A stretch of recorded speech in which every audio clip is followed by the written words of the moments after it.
Latest news. This was from 2 hours ago. All right, with that, we have rising tensions in the Middle East. As America's strongest ally there, Israel has faced nearly 200 missiles or drones fired by Hezbollah terrorists in Lebanon. All this within 48 hours since the so-called ceasefire began. It comes as a special session on the conflict has now reportedly been added as the first item on the agenda to be discussed at the U.S.-Iran talks in Switzerland as soon as possibly today. But Israel not backing down in its fight to defend itself from terrorists. President Isaac Herzog joins us now. Oh, they got the Prezi on here. I love it. Let's hear something from this brave, circumcised patriot. Let's go. From Jerusalem with an update. Good morning, Mr. President. Thank you for being here. Take us into how you see the latest in the negotiations. Obviously, the conflict in southern Lebanon is playing an issue, and Prime Minister Netanyahu is saying that he will not back down from Hezbollah attacks. So first of all, we definitely don't object Who the is this guy? Just the president of Israel, dude? to a diplomatic outcome of the war, but we are raising concerns which are legitimate, and we're speaking about them. For example, take into account the issue of Lebanon. Lebanon, actually on Tuesday, Israel and Lebanon will resume another round of talks in Washington in order to They're doing the classic media circus. Okay, yeah. Now they want to calm down American chuds and say, no, guys, we are definitely not the ones that are sabotaging this peace deal. We want peace in the Middle East. We want everything to stabilize. We love America. We love our chuds. We actually do want to talk with Lebanon, but Lebanon is not Hezbollah. It is Iran who is complicating this. They are directly speaking to particularly the pollsters in the United States of America by attacking the very real and legitimate argument. It is not in Israel's short-term or long-term interest to see the ceasefire be facilitated. reach a peace agreement, but a peace agreement between Israel and Lebanon cannot be reached if Iran has so much leverage and they're trying to squeeze themselves into this conflict in Lebanon through terror, through a terror-recognized organization which is called Hezbollah and which is their long proxy. So Iran should not be involved at all in the crisis in Lebanon because they're kind of getting through it. Smart the pivot. MOU. Yeah, you get it. Smart pivot.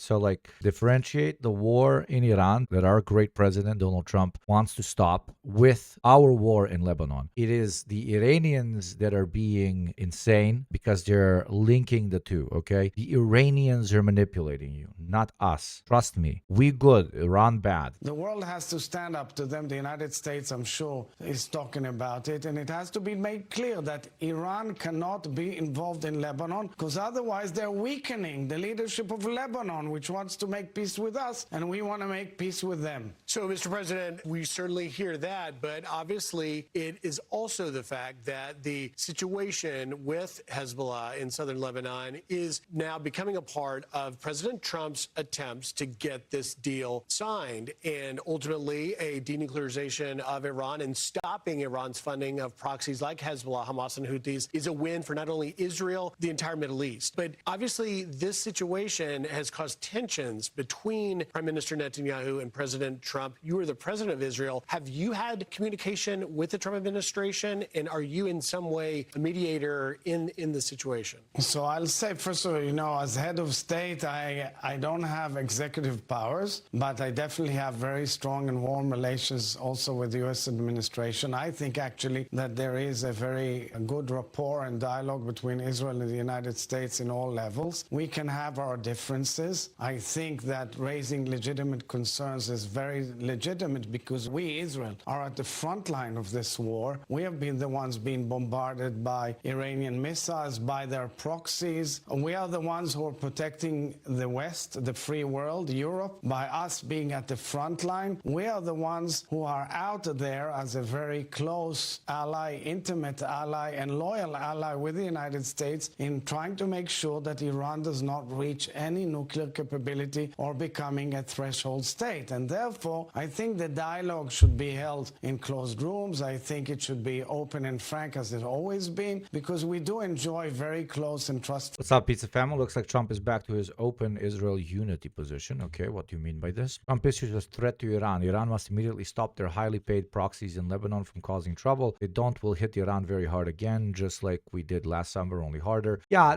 No, this is negotiations. Like, these are some of the last days of the negotiations, and absolutely everybody's trying to milk everything they can out of this situation, including Iran, including the United States, and especially including Israel. They're throwing words. They're throwing words that they will back with actions. The actions that the United States or Israel can follow through on are nothing in comparison to what Iran can do, which again, close the Strait of Hormuz. Iran understands that they're negotiating from a place of power, and they will not back down on a single one of their demands. Of course, those demands being fulfilled are being additionally complicated, either by a communicated effort or a separate effort, either between the United States and Israel, or Israel itself was trying to sabotage that deal because it's not in their interest. But all of them are trying to milk the most that they can out of this, okay? It's just Iran is respectfully holding all the cards. It really is. The nuclear economic missile that they have, which is the Strait of Hormuz, is just unbeatable in this negotiation. The U.S. and Israel were people would describe the relationship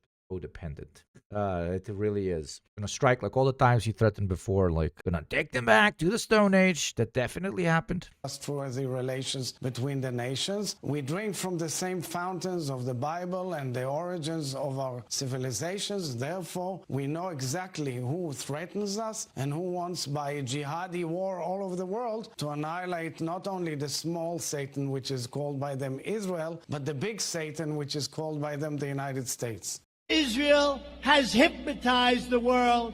May Allah awaken the people and help them to see the evil doings of Israel and the United States.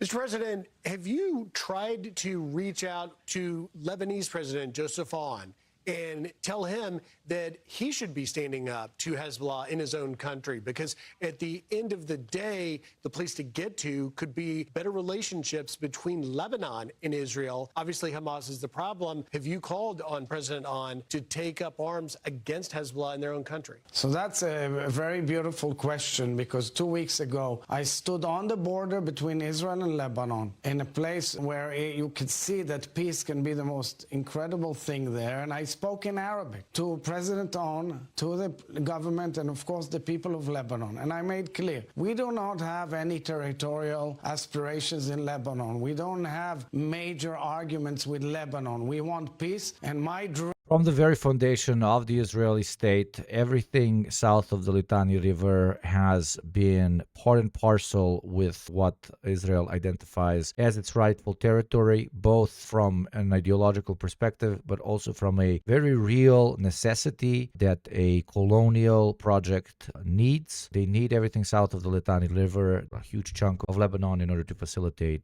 crops, in order to facilitate for population growth, and in order to facilitate for the fact that they're an apartheid fascist regime, and they need a very big tampon zone, as it's called, against potential incursions from forces that might not enjoy or like Israeli apartheid and fascism. To say that Israel respects the sovereignty of the Lebanese state or the Lebanese people's right to govern themselves is like saying that chocolate is vanilla, like saying that up is down. The entirety of the history of Israel pre-Hezbollah and after Hezbollah has been one which saw Lebanon as a non-factor in their expansionist policy. Hezbollah and certain other, of course, insurrectionist groups have been the only ones in the history of Lebanon that managed to actually protect Lebanese sovereignty and Lebanese territory from Israeli occupation. Every single time Lebanon managed to return its territory to itself historically has been through the barrel of the gun. Offices and talks in Paris, in London, in New York, or in Islamabad have never, unfortunately, secured Lebanon from the Israeli threat. And the reason there are insurrectionist forces with strong relations to Tehran is not because a very large portion, either of the Palestinian diaspora or the Lebanese people themselves, woke up one morning and said, you know what I love doing? I love doing war. It exists as a reaction to Israeli disrespect towards Lebanon as a concept. Even almost every single moment of instability that Lebanon has experienced since 1948 has been directly or indirectly caused by Israel itself. This is not something that can be debated. This is not something that can be discussed. This is pure historical fact. And for them to call upon Lebanon to rid itself of the one model that they've had to protect their own sovereignty is basically to call for the abolition of Lebanon as a sovereign people and a sovereign state in all of its incredible diversity. JD Vance have joked that I have two very, very important people in my life, an Indian and a Pakistani. The Indian is my wife and the Pakistani is Field Marshal Munir. Oh my God. Field Marshal Munir. Can I suck that knob, bro? I would like to say thank you to my wife and to Field Marshal Munir. That's kind of funny, honestly. But also, it's insane to say. You know why? Because this is like JD Vance going to Croatia and like he's meeting with the Croat president and saying, in my life, Croats and Serbs have always been very important to me. One is my wife and the other one is the president of Croatia. Motherfucker is standing next to a Pakistani and mentions the one nation that they hate more than everyone else in the same sentence. Do you understand this? Like to the Pakistanis, the fact that he's married to an Indian, you are literally married to the devil. That's saying all Pakistanis hate Indians or vice versa. But Holy Mother of God, this is the head of the Pakistani state. It's just being like, going to Belgrade and being like, man, I love Albanians and Serbs. What? You guys don't get it. Imagine standing next to Erdogan, the president of Turkey, and being like, Greeks and Turks have been the most important people in my life. A Greek wife and the Turkish president. Like out of everything you could have chosen. His field marshal in Pakistan, Asim Munir. I will say that since Field Marshal Munir welcomed us with the Prime Minister in Islamabad, I have joked that I have two very, very important people in my life, an Indian and a Pakistani. The Indian is my wife, and the Pakistani is Field Marshal Munir. And I've probably talked to Field Marshal Munir more than I've talked to anybody else over the last 3 months. Would not be here without his statesmanship. He is, of course, a great military leader, but I think he's shown himself to be a great diplomat. That's so good. Oh my God. Name dropping Indians next to Pakistanis when you're trying to say thank you is... Which I said to the Israeli people as well, is to take a car and drive all the way to Beirut. But for this, you have to get out the terrorists who are trying to undermine it. Hezbollah is objecting to it. Hezbollah has violated the ceasefire that was declared by President Trump a few weeks back over and over and over again. We have dozens of casualties. They fired only 50 sites in the last few days. They keep on violating through their terror proxy called Hezbollah, which is One time in Western India, we were illegally shooting fireworks. The police asked what we were doing. Friends said we were aiming for Pakistan and they let us go. Oh, legendary.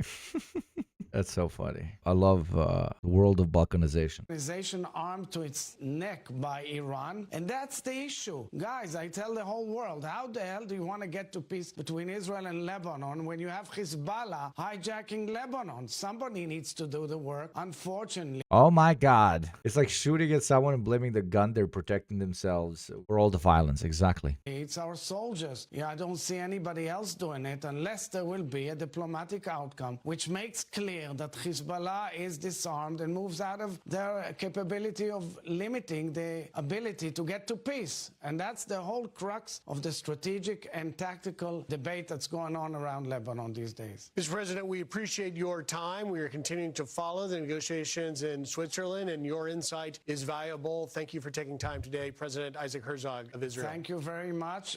What is this? Thank you, Prime Minister. Well, I'll say just a few words here. And first of all, I have some notes of appreciation. First of all, I want to thank the President of the United States, who sends his best to all the great leaders assembled here, because he's empowered us to find a diplomatic resolution to a host of issues that matter to the American people, but I think the world. The opening of the Strait of Hormuz, the ending of the Iranian nuclear program, all of these things have already been accomplished. The question before us now is how much more can we accomplish together? Can we turn over a new leaf? Can we change relations in the Middle East permanently, or do we go back to doing things the old way, which is not our preference, but is certainly very much something that can happen. I have a few other notes of appreciation. First of all, to the Prime Minister of Pakistan, a dear friend of the President's, a dear friend of mine, a guy who has been, with his leadership and his very careful and skilled negotiation, has got us to this point. To his Field Marshal in Pakistan, Asim Munir. There was definitely a conversation in the Pakistani administration about, like, can we trust this JD Vance character? Can we trust that evil Indian vixen of his wife did manipulate him into having anti-Pakistani perspectives? They're probably like, did she brainwash him with that Indian magic or some shit, you know?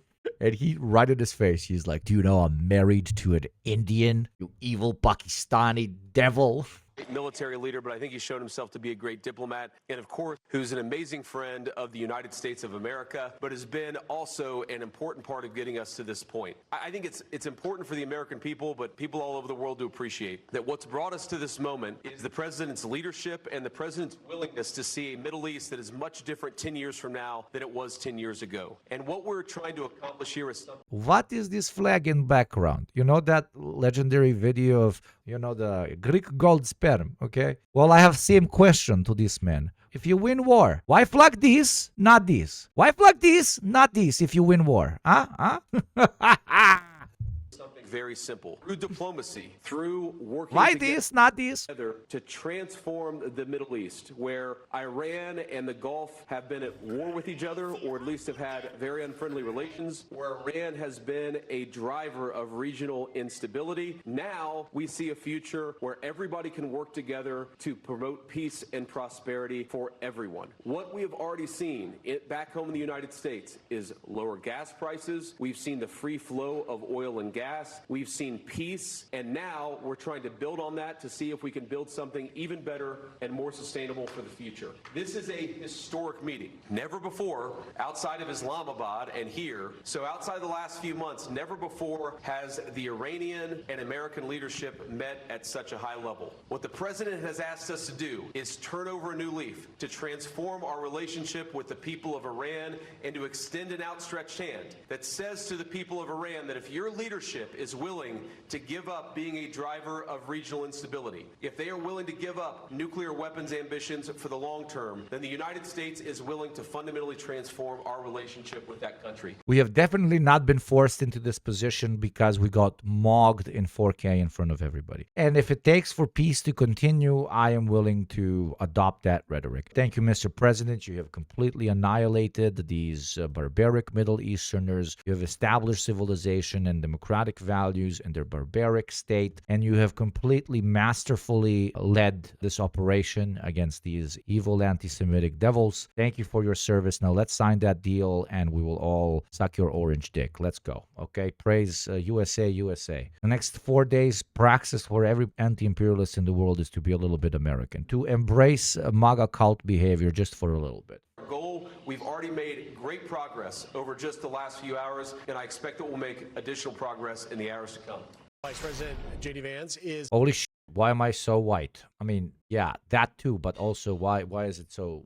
Calm down. You okay? You need help, Mr. Cameraman. is in Switzerland with White House envoys Steve Witkoff and Jared Kushner. The Lord shineth upon Hugo, and Hugo said upon the world, are you okay? You f***ing camera. Imagine God is actually giving you like a blessing, and you just think it's like a technological issue. Like God is like, I am blessing you with eternal life and health. And you're like, this f***ing light bulb again. I swear to God, I'm going to fire this contractor one day. For Iran peace talks. But President Trump is threatening to impose tolls on the Strait of Hormuz if a deal with Tehran is not secured. Chief foreign correspondent Trey Yanks is live in Tel Aviv, and he has the latest. Trey, what can you tell us about this peace deal meeting? I love this guy. Or at least the preliminary parts of it in Switzerland today. Good morning. High-level diplomatic talks are taking place in Switzerland aimed at solidifying the memorandum of understanding and entering into the next phase of negotiations. Vice President J.D. Vance is joined by special envoys Kushner and Witkoff for these conversations. And we do know on attendance from the Iranian side, you have the Speaker of the Iranian Parliament, Mohammad Khalibaf, along with the country's foreign minister. Now, Vice President Vance spoke about the detailed talks before departing. Well, I think number one, just getting things set up in the right way and getting the actual structure of the negotiation in place. So the way that we're going to do this is that we're going to have a principal level political leadership at the top, and then obviously technically is going to stay on the ground. I think we're going to hopefully make progress on the nuclear issue, make progress on the Lebanon ceasefire issue. Those are the two big things that I think we're going to be focused on. The issue of Lebanon remains a major sticking point. 5 Israeli soldiers were killed by Hezbollah in the course of 48 hours over the weekend. The Israelis responding with heavy airstrikes across southern Lebanon. Now, in response, the Iranians claim they are closing the Strait of Hormuz, something U.S. officials pushed back against, saying that U.S. forces remain in control. President Trump posted a Truth Social about the strait on Saturday evening, saying there will be no tolls in the Hormuz Strait for 60 days during the ceasefire period, and there will be no tolls after the 60-day period has expired unless they are imposed by and for for the United States of America.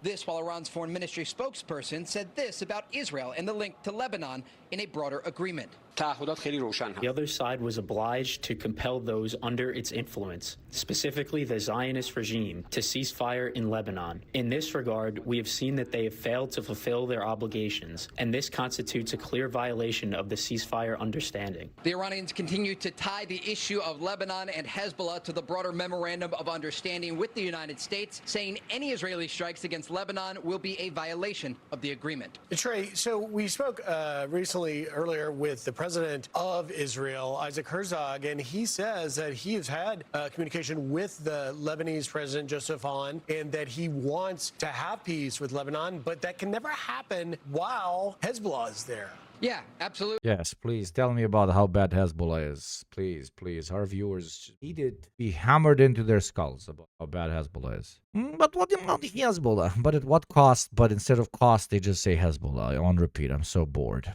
And that is the reason that the Trump administration has this parallel diplomatic track to try and normalize ties between the Israeli and Lebanese governments with one main goal, and that is to disarm Hezbollah, not just in southern Lebanon, but also in the Dakhla neighborhood of southern Beirut. Now, if they're successful on this front, you could see the Israelis and the Lebanese working together to fight Hezbollah, Iran's largest proxy. And that's the goal here, to create a scenario in which Hezbollah has less power and less influence over the region, and that weakens the Iranian position. But again, the fact that the Iranians are tying the issue of Lebanon to the Memorandum of Understanding, this is a key issue that is set to be discussed in Switzerland today to try and detach this and ensure that there is stability in this agreement that was reached between the Iranians and the Americans. You know, Trey, it's no secret that there's a lot of different factions inside of our country, outside of our country, other countries weren't happy about the prospect of this peace deal, that thinks that we should have, as a nation, should have kept going. Other countries, Israel, only Israel. Unironically, the only country on planet Earth, the only city on planet Earth, the only nation on planet Earth that does not want this to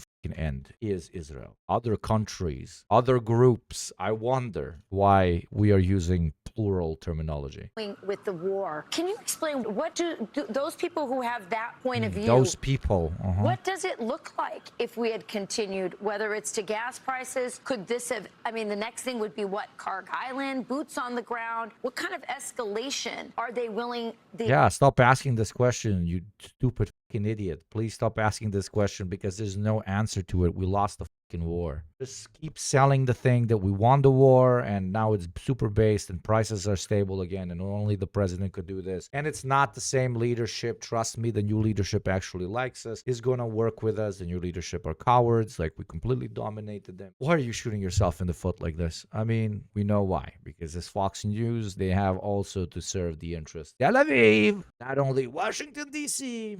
Those who oppose this, They're going to Kirk my island. were they Don't Kirk my island, please. willing to stomach in order to continue this fight against Iran? I'm just kind of confused about that. Yeah, you're confused about that because your American exceptionalism does not allow you to comprehend the fact that you are no longer the America of 30, 40, 50 years ago. You lost this war and it was a massive fumble that you have to deal with it now or deal with increasing oil prices. You cannot deal with. The world cannot deal with. That's why absolutely everybody except Tel Aviv just wants this thing to end. It's embarrassing for everyone. A variety of questions that could be asked about the more hawkish voices as it relates to the conflict with Iran. And there were questions that the administration was asking as well. If the bombing campaign against the Iranian regime continued for 2 weeks or 4 weeks or even longer, the question to be asked is, do you believe that this would have led to regime change in Iran? And the short answer is no, because as we saw during Operation Epic Fury, you could degrade the Iranian military and Wow, crazy levels of honesty. I did not see this coming. Okay. destroy the country's navy. But this is a country that ultimately has a mosaic defense system. And at least during that 40-day period, they were still launching missiles and drones. And the United States and Israel went after the production lines of these drones and missiles. But ultimately,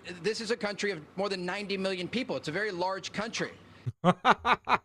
Everyone has been telling you this from day one. Everyone has been screaming this into your stupid ass brain. From day one, everyone has been saying this. Everyone and their mother. God, dude. Tucker vindicated. Part 756. And their leadership was taken out, their military was really damaged, and their economic situation was in a dire position due to the U.S. naval blockade. And that is, according to our sources, why President Trump believed it was the right time to enter into this memorandum of understanding with the Iranians with one goal, to ensure that the Iranians never have a path to a nuclear weapon. Now, today we heard a statement from Iran's President Masoud Pezeshkian saying that the Iranians will maintain their ability. Guy literally says why our military operation ended. And then Guy says that's why, in his great wisdom, our president is now forcing them into accepting a peace deal that is incredibly good for them. One day, the amount of money I would pay to live in a chud body and mind for just one day. Imagine the bliss of ignorance. Why do chuds do crack? I don't understand them. I think their entire existence is being on crack. I don't get it. Why would you need drugs? Or anything. Every day is so pretty because everything is going according to plan. Everything is going right. There's no way for you to feel bad about anything. Must be so nice. Ability to enrich uranium. And these are exactly the types of statements we expected to hear from the Iranians. And it's the exact reason that American negotiators and mediators are on the ground right now in Switzerland to enter into this next round of talks, because this is where the details about Iran's nuclear program are going to be discussed and worked out. And again, this is a ceasefire. The Memorandum of Understanding is not the final agreement with Iran. It is a 60-day extension to the ceasefire with the United States. And President Trump has been very clear. There are still diplomatic and military options available if the Iranians ultimately don't uphold their end of the bargain. So, as you know, Trey, there's been a lot of reporting that the what's left of the Iranian Navy has tried to block the Strait of Hormuz and has tried to turn ships back. The vice president told us yesterday on Fox and Friends Weekend that he was skeptical of those reports. Can you give us some clarity on that? Yeah, I would encourage our audience and everyone involved to look at the facts and listen to the facts that we are reporting. The Iranians will come out with a lot of propaganda about the situation on the ground. Just last night, the IRGC said that the Strait of Hormuz